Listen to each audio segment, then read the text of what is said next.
How's it going, guys? JP back at you once again, bringing you guys another review. This time I'm reviewing the British zombie comedy, or Zomcom, Cockneys versus Zombies. This was released in the year 2012, but it did not hit the States until 2013 here on Blu-ray, courtesy of Scream Factory. This film follows a group of criminals in East London who are about to rob a bank, but they have good intentions because they are trying to rob the bank in order to get money to save their grandparents' retirement home from being taken over by developers. Meanwhile, you have these workers, this crew of workers who kind of dig down into a cavern where they find a lot of dead bodies. One of them gets bitten by a zombie, and then it starts a chain of events. We flash forward to the criminals robbing the bank. They're worried about the police, and then all of a sudden they take some hostages, and when they go back outside the bank, the world has kind of been overtaken by zombies. So it's kind of a fight for survival with these criminals, and they're trying to make it back to the retirement home to save their dear grandparents. Definitely a comedy, that's for sure. It is that British humor that I really don't get that easy. Kind of like that Shaun of the Dead style humor. I find like the key thing that doesn't work in these type of films for me is that the human characters, our lead characters, are kind of in their own bubble. And then what's outside of their bubble is a zombie apocalypse.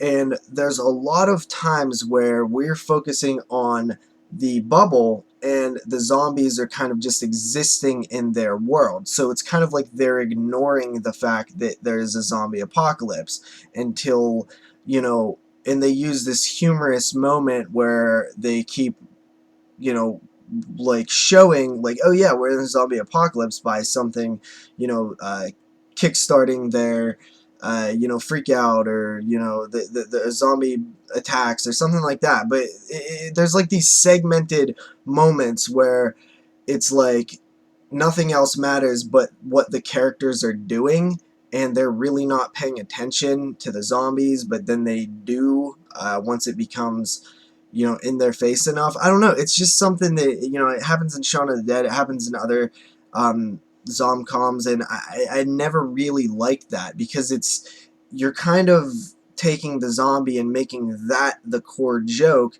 and it takes the threat away from them, and it kind of just, it's like seeing Leatherface in a dress, or Leatherface putting on lipstick. I just don't want to see it. I prefer to not see that side of zombies. I don't like when they're goofy and they're like the butt of the joke. It's just, it doesn't really work for me. And I understand why it's funny. I get why it's supposed to be funny. It's just, to me, I don't really like it. So it's not that funny to me. There are funny moments in this film, though. I'm not going to lie. I did bust out laughing a few times. And most of the time it's character interactions. This dude wants to wear these fake ass mustaches. Like that's funny humor to me. Stuff like that. Some of the shit that the old people were saying was cracking me up. Um, I will say that it's a pretty well-made movie. It feels like it has a much bigger budget than it probably actually has. I'm not sure what the budget is on this film, but it feels pretty big budgeted for, this type of movie. A lot of cool, set pieces, and the music's good, and they have like a lot of props, especially guns, which that was like one of my favorite moments of the film. They like open this big bunker filled with like tons of different guns, and I love that stuff, so that was pretty cool to me. But overall, I did not love this movie at all. Moods is a big fan of it, I know that, and there are a lot of people that are big fans of it, but to me, this is exactly Shaun of the Dead, like, in terms of why I don't like it. I really can't explain it that well. I sound like an idiot when I try to talk about what kind of humor and why it doesn't work, because, I'm just not good at conveying like that type of thing, and it just comes off stupid. So I don't even know why I tried to review this film. But anyway, that's kind of my review. I mean, it's decent. I mean, it's probably good if you like these type of movies, but I personally don't like these movies. So I'm gonna give it a 5 out of 10. I think it's you know what? It's definitely above average. So I mean, I'll give it a 5.5 out of 10. For production value alone, it should be above a 5, I guess. So I'll give it a 5.5 out of 10. But definitely not my cup of tea. I'll see you guys next time with another review. Peace out.